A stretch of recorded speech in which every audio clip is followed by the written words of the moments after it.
안녕하세요. 북인일링입니다. 오늘 만나볼 책은 마인드셋입니다.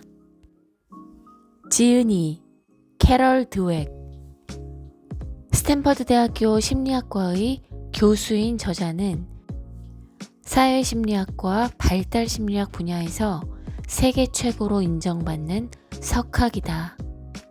예일대에서 사회심리학 박사학위를 받고 일리노이 주립대, 하버드대, 컬럼비아대에서 교수를 역임했으며 미국 예술과학회 회원, 미국 국립과학원 회원에 선출되었다. 또한 미국 베크먼 재단이 수여하는 베크먼 멘토링 어워드, 미국 심리학회 특별 공로상 등을 수상했고 2015년에는 예일대 대학원이 그의 가장 뛰어난 학문적 업적을 이룬 학자에게 수여하는 윌버 크로스 메달을 수상하는 영예를 아는 바 있다.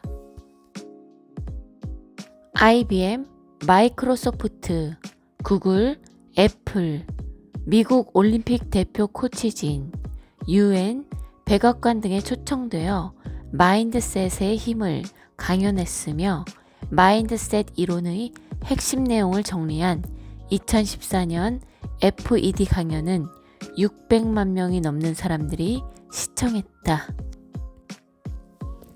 한국의 독자 여러분께 아마 여러분도 한 번쯤 궁금하셨던 적이 있을 겁니다.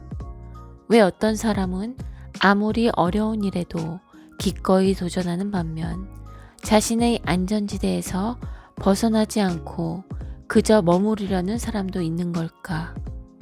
왜 어떤 사람은 실패를 딛고 올라서는데 어떤 사람은 실패를 겪으면 포기하고 주저앉아 버리는 걸까?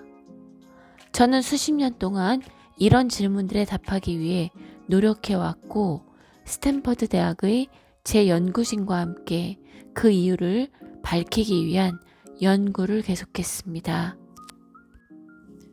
그러다 마침내 어느 날 우리는 사람들이 가진 두 가지의 마음가짐, 즉 고정 마인드셋, 성장 마인드셋을 발견하게 됐습니다. 우리 연구진이 발견한 바에 의하면 사람들이 고정 마인드셋 상태에 있을 때는 자신의 재능과 능력이 불변하고 고정되어 있는 자질이라고 믿게 됩니다. 고정 마인드셋은 사람들로 하여금 도전과 실패를 두려워하게 만듭니다. 하지만 성장 마인드셋을 가졌을 때 사람들은 자신의 재능과 능력이 발전될 수 있다고 믿습니다. 이런 신념은 아주 대단한 효과를 발휘할 수 있습니다. 도전이 능력을 키워준다고 믿으면 사람들은 위험을 무릅쓰면서 도전에 나서게 됩니다. 또한 실패로부터 회복하는 속도도 빨라집니다.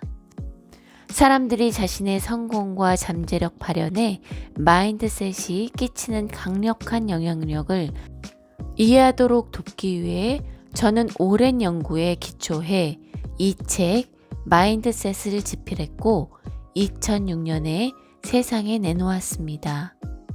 이 책이 출간된 이래 수백만 명이 마인드셋을 읽었으며 그동안 전 세계의 양육, 교육, 비즈니스와 스포츠 분야에 지대한 영향을 미쳤습니다.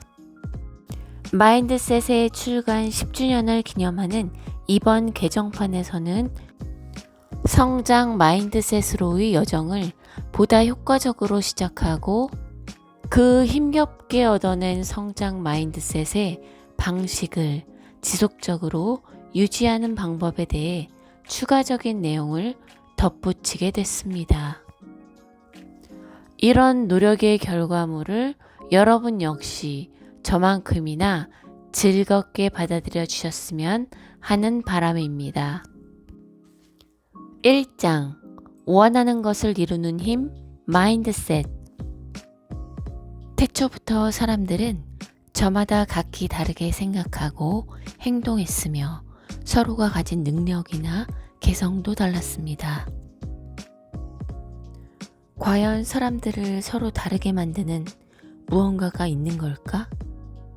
이 문제에 대해 한쪽에서는 이런 차이가 특정한 신체적 조건에 의해 발생하기에 피할 수 없다는 반면, 다른 쪽은 인간의 성장 배경, 경험, 훈련 정도, 학습 방식이 각기 다르기 때문이라고 주장했습니다. 누가 옳은 걸까요? 오늘날 대부분의 전문가들은 어느 쪽도 아니라고 입을 모읍니다.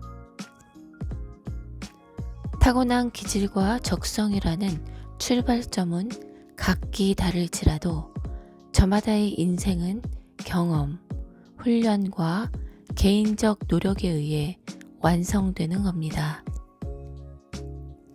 현재 지능 연구의 최고 권위자라 할 수 있는 로버트 스턴버그는 전문 지식의 성취 여부가 이미 고정되어 있는 능력이 아니라 부단한 추구에 의해서 결정된다고 했습니다. 인간의 자질이 돌에 새겨진 듯 불변한다는 믿음, 즉 고정 마인드셋은 스스로를 계속해서 증명해 보일 것을 요구합니다. 저는 일생에서 스스로를 증명해 보이겠다는 소비적인 목표에 매달리는 사람들을 수없이 많이 봐왔습니다. 그들은 마주하는 모든 상황에서 자신의 지성, 개성 혹은 인격에 대한 확인을 구하고자 합니다. 따라서 모든 상황이 곧 평가의 대상이 됩니다. 그러나 이런 자질들을 평생 이고 살아야 할 짐으로 여기지 않는 또 다른 마인드셋이 있습니다. 이 성장 마인드셋은 당신이 현재 가진 자질이 단지 성장을 위한 출발점일 뿐, 노력이나 전략 또는 타인의 도움을 통해 얼마든지 길러낼 수 있다는 믿음의 바탕을 두고 있습니다. 즉, 한 개인의 진정한 잠재력이 파악되어 있지 않으니 열정과 노력, 훈련을 거친다면 어떤 성과를 낼지 미리 예단하는 것은 불가능하다는 입장인 겁니다. 성장 마인드셋을 보유한 사람이라고 해도 자신에게 아인슈타인이나 베토벤처럼 뛰어난 재능이 있다고 여기지는 않을 겁니다. 하지만 성장 마인드셋을 보유하면 자신의 능력에 대해 좀 더 자신감을 갖고 불가능해 보이는 일을 시도해 보려는 경향이 강해집니다. 성장 마인드셋을 가진 사람처럼 자신을 발전시킬 수 있다는 믿음을 갖는다면 현재 자신의 능력에 대해 보다 정확한 정보를 얻고자 합니다. 저명한 교육심리학자인 하워드 가드너는 자신의 저서에서 비범한 사람은 자신의 강점과 약점을 파악하는 특별한 재능을 지녔다고 결론 지었습니다. 흥미롭게도 성장 마인드셋을 가진 사람들은 가드너가 말한 그 재능을 보유한 것이라고 볼 수 있습니다. 2장 마인드셋에 따른 인생의 차이. 유명 정치학자 벤저민 바버는 이렇게 말했습니다. 세상은 강자와 약자 또는 승자와 패자로 구분되지 않는다. 다만 배우려는 자와 배우지 않으려는 자로 나뉠 뿐이다. 홍콩 대학에서는 모든 것이 영어로 진행됩니다. 수업도 교재도 시험도 영어를 사용합니다. 하지만 신입생들 중 일부는 영어가 유창하지 않은 경우도 있어서 그들에게는 영어를 배우는 일이 시급한 과제입니다. 우리는 그런 학생들에게 중요한 질문을 던졌습니다. 영어 실력을 향상시켜야 할 학생들에게 학교에서 특별 강좌를 연다면 그 강좌를 수강할 건가요? 그러면서 동시에 당신의 지능은 정해져 있고 그걸 바꾸기란 거의 불가능하다 같은 질문에 얼마나 동의하는지 답하게 함으로써 그 학생들의 마인드셋도 파악해 보았습니다. 그에 동의하는 사람이라면 고정 마인드셋에 보다 가까운 사람일 것이기 때문입니다. 반면 성장 마인드셋을 가진 사람은 당신은 자신의 지능을 언제나 향상시킬 수 있다라는 쪽에 동의할 것입니다. 그 다음 누가 영어 강좌를 수강하려 했는지 살펴봤습니다. 성장 마인드셋을 가진 사람들은 강하게 수강 의사를 밝혔지만 고정 마인드셋의 학생들은 큰 관심을 보이지 않았습니다. 성공이란 배움에 달려있다고 믿는 성장 마인드셋의 학생들은 기회를 잡으려 했지만 고정 마인드셋을 가진 학생들은 자신의 약점을 드러내 보이길 원치 않았습니다.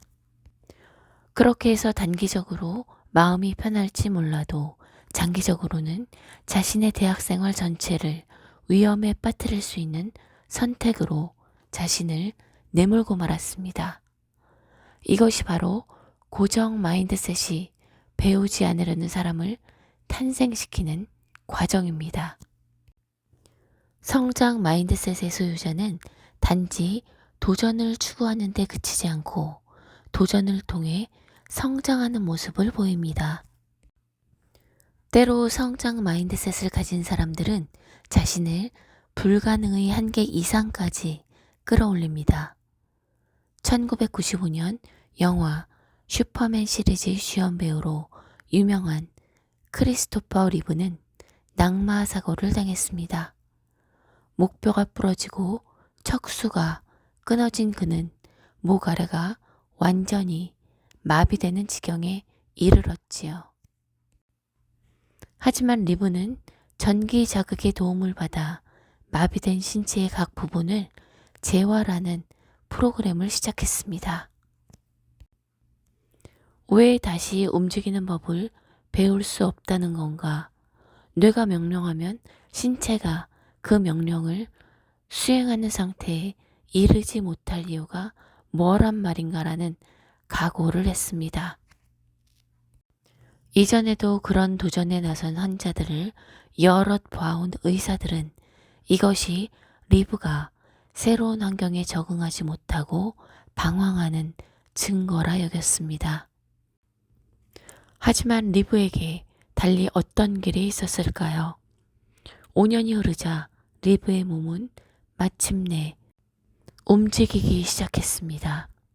처음에는 손을 움직일 수 있었고 다음엔 팔, 다리, 몸통으로 이어졌지요.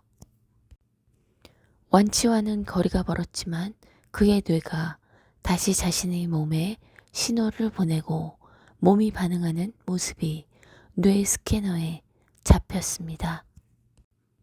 성장 마인드셋을 가진 사람들이 최선을 다하면 분명히 성장합니다. 한 가지 중요한 점이 있습니다.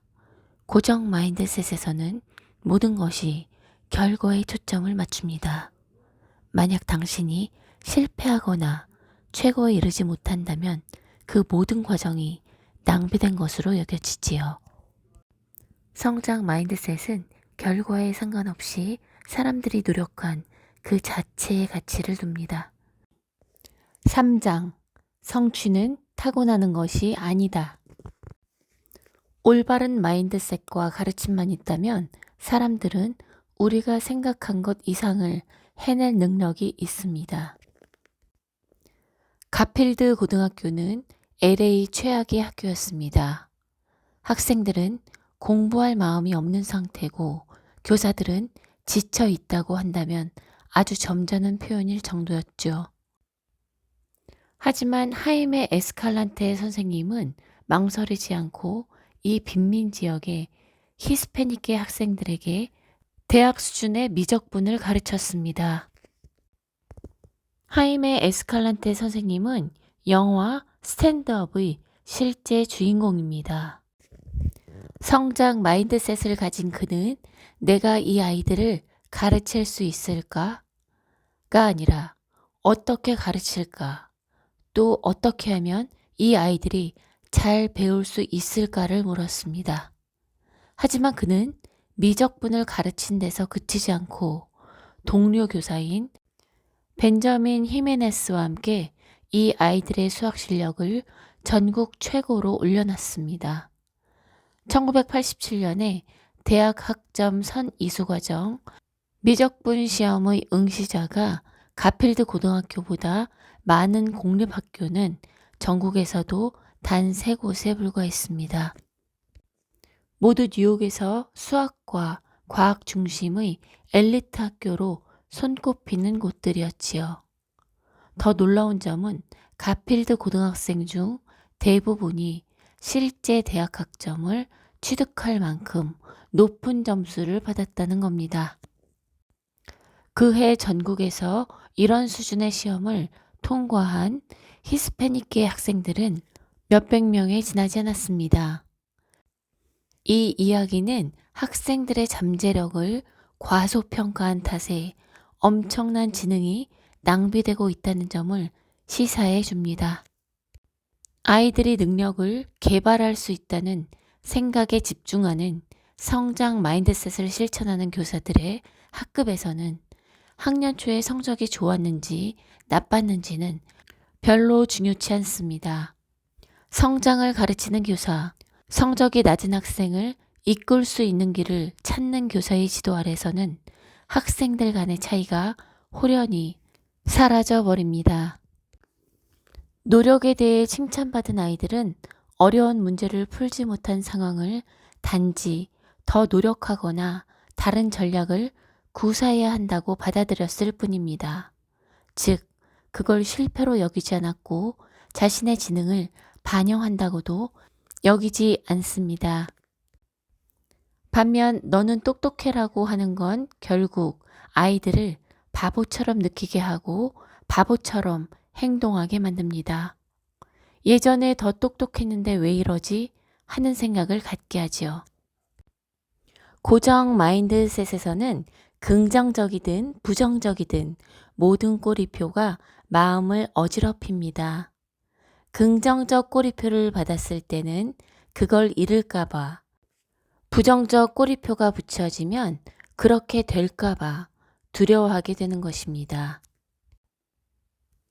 하지만 성장 마인드셋 상태에 있을 때는 성장 마인드셋이 고정관념과 맞서 싸워 물리치게 해주기 때문에 이런 사람들은 영구적인 열등함 따위를 믿지 않습니다. 만약 남들보다 뒤처져 있다 해도 더 열심히 노력하고 도움을 구하고 따라잡으려고 애쓰게 됩니다. 그리고 고정관념은 사람들의 능력을 빼앗을 뿐 아니라 소속감을 느끼지 못하게 하는 피해도 줍니다. 많은 소수인종 학생들이 대학에서 중퇴하고 많은 여성들이 수학과 과학을 포기하게 되는 이유는 거기에 어울리지 않는다는 느낌을 받기 때문입니다. 여자는 수학 능력이 낮다는 고정관념이 그들에게 파고들어 그들을 규정해 버렸고 자신감과 편안함을 빼앗아 버린 겁니다. 저는 그것이 그들 탓이라고 말하려는 게 결코 아닙니다. 편견은 깊게 뿌리박힌 사회적 문제이고 저는 그 희생자들을 탓할 마음이 없습니다. 다만 성장 마인드셋이 그런 편견을 직시하게 만들고 자신감과 능력으로 그 편견에 맞서게 한다는 점을 얘기하고 싶을 뿐입니다. 4장 최고에 오른 사람들의 마인드셋. 윌마 루돌프는 1960년 로마 올림픽 단거리와 계주 종목에서 3개의 금메달을 목에 걸었고 지구상에서 가장 빠른 여성이라는 칭송을 들었습니다. 어렸을 때 그녀는 스포츠 신동과는 거리가 먼 아이였습니다. 22명의 자식 중 20번째였던 그녀는 미숙아로 태어났고 어린 시절 내내 아팠습니다. 4살 때는 양측성 폐렴, 성홍열과 소아마비를 오래 앓아 거의 죽을 뻔했고 왼쪽 다리가 거의 마비되고 말았습니다. 의사들은 아마 다시 다리를 쓰기 어려울 것이라고 진단했습니다. 8년 동안 열심히 물리치료를 받은 후 12살이 되어서야 다리 보호대를 벗고 정상적으로 걷기 시작했습니다. 이것이야말로 신체적 능력이란 발전시킬 수 있는 것이라는 가르침을 주는 예일 겁니다.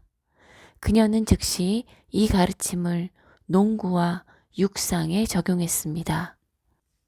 비록 처음으로 참가한 공식 육상대회의 모든 경주에서 패배했지만 말입니다.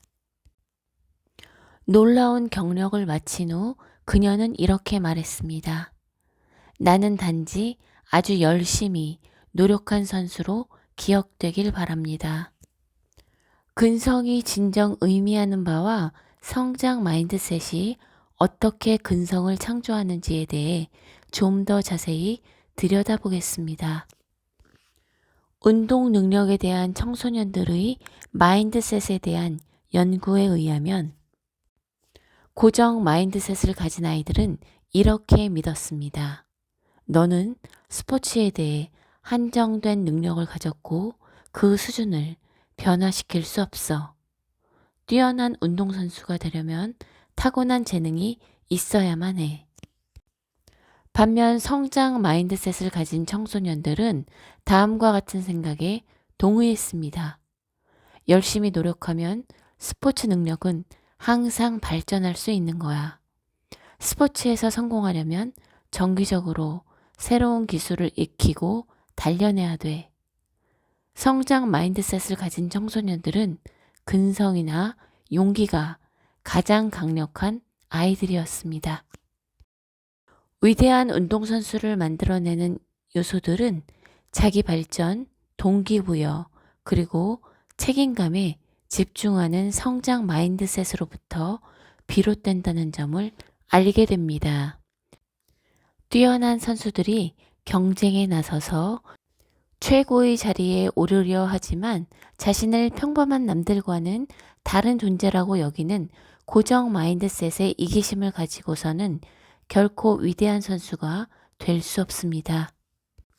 고정 마인드셋을 가진 선수들 중에도 선천적 재능을 타고난 이들이 많았을 겁니다. 하지만 중요한 건 우리가 그들 대부분을 기억하지 못한다는 것입니다. 성장 마인드셋을 가진 운동선수들은 승리가 아닌 배움과 발전 속에서 성공을 찾습니다. 이런 마음을 가질수록 스포츠가 당신에게 또 당신과 함께 플레이하는 동료들에게 제공하는 유익함은 더욱 늘어나게 됩니다. 5장 존경받는 사람들의 마인드셋. 짐 콜린스는 좋은 기업에서 위대한 기업으로 성장하게끔 만드는 게 무엇인지 찾으려 했습니다. 그저 좋은 기업으로 남는 기업들과 달리 위대한 기업으로 성장하고 그 자리를 유지하게 만드는 요인은 무엇일까? 이 질문에 답하기 위해 연구팀은 5년간의 연구에 돌입했습니다. 동일 업종의 다른 기업들과 비교해 주식 배당이 급증했으며 그 상태를 적어도 15년 이상 유지한 11개의 기업을 골랐습니다. 그리고 이들 기업들을 동일 업종 내에서 조건은 비슷하지만 크게 성장하지 못한 또 다른 기업들을 선정해 비교 집단으로 삼았습니다. 또 마지막으로 좋은 기업에서 위대한 기업으로 도약하는 데는 성공했지만 그 위대함을 유지하는 데는 실패한 기업들도 연구했습니다. 과연 계속 번창하는 기업들은 무엇이 달랐을까요? 이에 대해 짐 콜린스는 좋은 기업을 넘어 위대한 기업으로 해서 몇 가지 중요한 요인들을 거론했습니다. 그중 가장 절대적 요소는 남다른 리더의 성향이었습니다. 위대한 기업들은 모두 이 요소를 가지고 있었는데요. 그것은 그러나 고집세고 자기의 재능을 과시하는 영웅적이고 카리스마 있는 리더의 모습은 아니었습니다. 위대한 기업을 만들어낸 리더들은 끊임없이 질문을 던지고 잔인할 정도로 난감한 과제에도 당당히 맞서는 동시에 자신을 쓸데없이 과시하지 않는 유형의 사람들이었던 겁니다.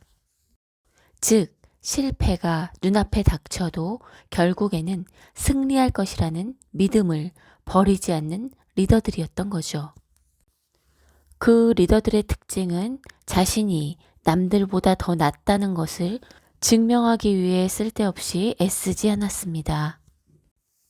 예를 들면 굳이 자신이 정상에 있음을 돋보이려고 서열을 강조하지 않았으며 다른 사람의 공적을 빼앗으려 들지도 않았고 자신의 강력함을 체감하기 위해 타인을 깎아내리지도 않았습니다. 그러는 대신 그들은 끊임없이 성장하려 노력했습니다. 자신의 주변을 최대한 능력 있는 사람들로 채우려 했고 자신의 실수와 결점을 직시하고 자신과 회사가 앞으로 필요로 하는 기술이 무엇인지 솔직하게 물을 줄 알았습니다. 그리고 이 덕분에 그들은 자신의 재능에 대한 환상이 아니라 사실에 근거한 확신을 가지고 전진할 수 있었던 겁니다. 앤드류 카네기는 일찍이 이렇게 말했습니다. 내 묘비에 여기에 자신보다 더 똑똑한 사람들을 거둘 줄 알 정도로 현명한 사람이 잠들다 라는 글귀가 새겨졌으면 한다. 고정 마인드셋은 사람을 너무 숨막히게 하니 창문을 열고 상쾌한 공기를 좀 마셔봅시다. 고정 마인드셋을 가진 리더들은 아무리 세계를 돌아다니며 유명 인사들을 만나더라도 좁고 한정된 자신의 세계에서 벗어나지 못합니다. 그들의 마음이 항상 나를 입증해야 해 라는 한 가지에만 집착하고 있기 때문이죠. 하지만 성장 마인드셋을 가진 리더들의 세계에 들어서면 모든 것이 달라집니다. 더 밝고 크며 긍정적 에너지로 가득 차 있는 세상입니다. 아마도 당신은 와, 이거 참 재밌네 하는 느낌을 받을 겁니다. 저는 한 번도 기업을 운영하고 싶다는 생각을 가진 적이 없었지만 이런 리더들의 성과에 대해 알면 알수록 세상에서 가장 흥미로운 일처럼 느껴졌지요. 2000년 제록스의 상황은 170억 달러의 빚더미에 올라앉았고 신용등급이 주저앉았습니다. 증권거래위원회의 감사 표적이 되었습니다. 그리고 주가가 63.69달러에서 4.43달러로 곤두박질 쳤습니다. 제록스라는 회사는 업종 다양화에 실패했을 뿐 아니라 주력 분야인 복사기조차 팔리지 않는 처지에 놓였습니다. 이런 시기에 앤 멀케이가 제록스를 맡게 되었습니다. 3년 뒤 제록스는 4분기 연속 이익을 냈고 2004년 포춘지는 멀케이를 루 거스트너 이후 가장 뛰어난 회생 전문가라고 표현하기까지 했습니다. 그녀는 어떻게 그런 업적을 이룬 걸까요? 그녀는 놀라운 학습 태도를 보이며 스스로를 제록스의 회생에 필요한 CEO로 만들었습니다. 고위 인사들과 그녀는 사업 전 부분의 핵심을 공부했고 대차대조표 기초 강의도 들었습니다.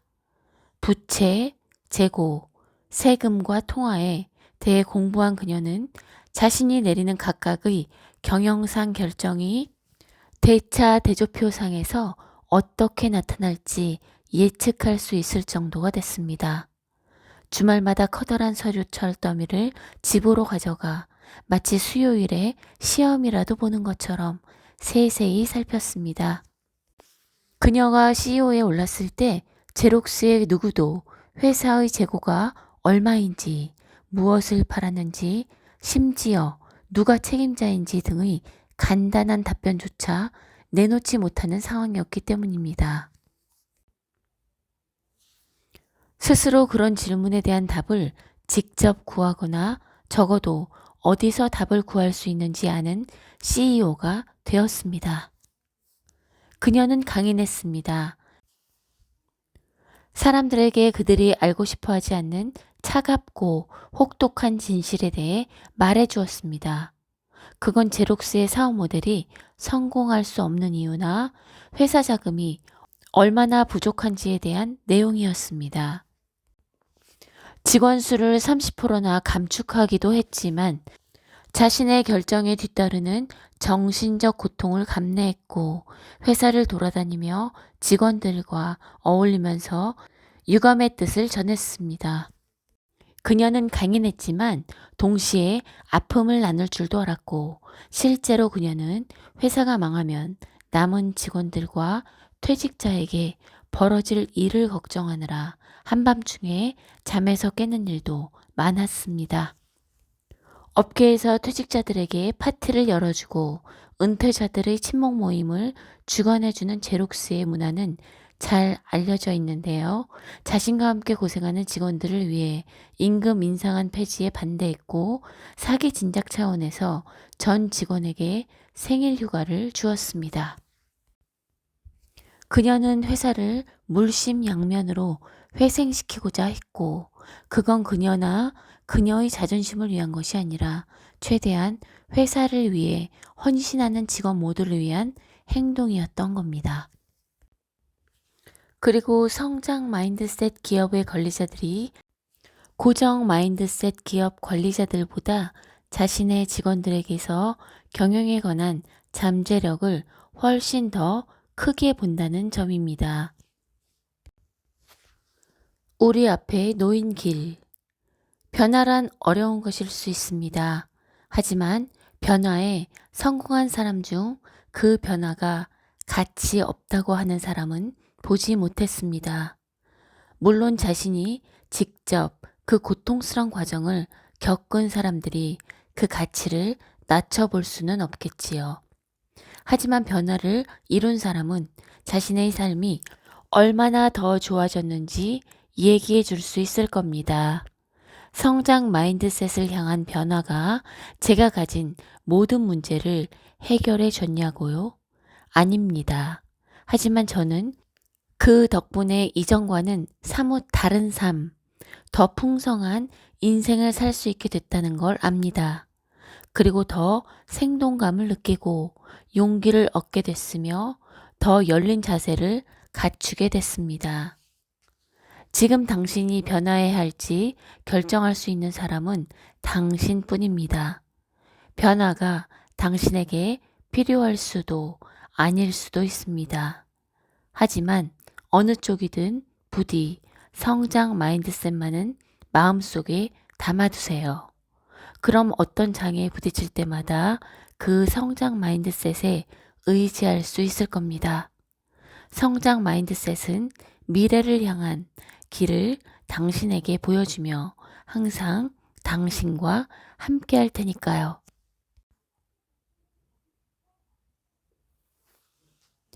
이 책은 빌 게이츠가 추천한 한 권의 자기계발서입니다. 빌 게이츠는 매년 자신의 블로그인 게이츠 노트를 통해 자신이 읽은 책을 추천하거나 리뷰를 올리는데요. 2015년 그는 마인드셋을 올해 읽은 최고의 책으로 추천하면서 이 책을 추천한 이유를 이렇게 밝히고 있습니다. 스탠퍼드 대학교 심리학자 캐럴 드웩 박사의 책 마인드셋은 특별히 중요하게 다룰 가치가 있는 책이다.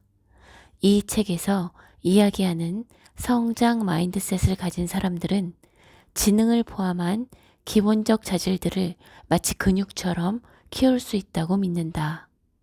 그렇다고 그들이 물리학 숙제를 열심히 하고 점프슛을 연습하면 누구나 아인슈타인이나 마이클 조던처럼 될 수 있다고 믿는 것은 아니다. 다만 그에게 말을 빌리면 그들은 인간의 진정한 잠재력은 누구도 알 수 없다고 믿는다. 그 결과 성장 마인드셋을 가진 사람들은 어려운 도전을 마다하지 않고 자신을 개선할 수 있는 기회를 꾸준히 모색한다. 이처럼 빌 게이츠 외에도 수많은 석학과 비즈니스 리더들이 마인드셋과 마인드셋 이론의 강점을 칭송하고 있다고 합니다. 그럼 저는 여기서 지혜의 저자 로버트 스턴버그의 추천사를 읽어드리면서 마무리 인사드리겠습니다. 믿을 만한 조언을 주는 책은 좋은 책이고 실제 따르게 되는 조언을 주는 책은 위대한 책이다. 이 책에 담긴 생각들이 내 삶을 변화시켰듯이 당신의 인생도 바꿔놓을 수 있을 것이다.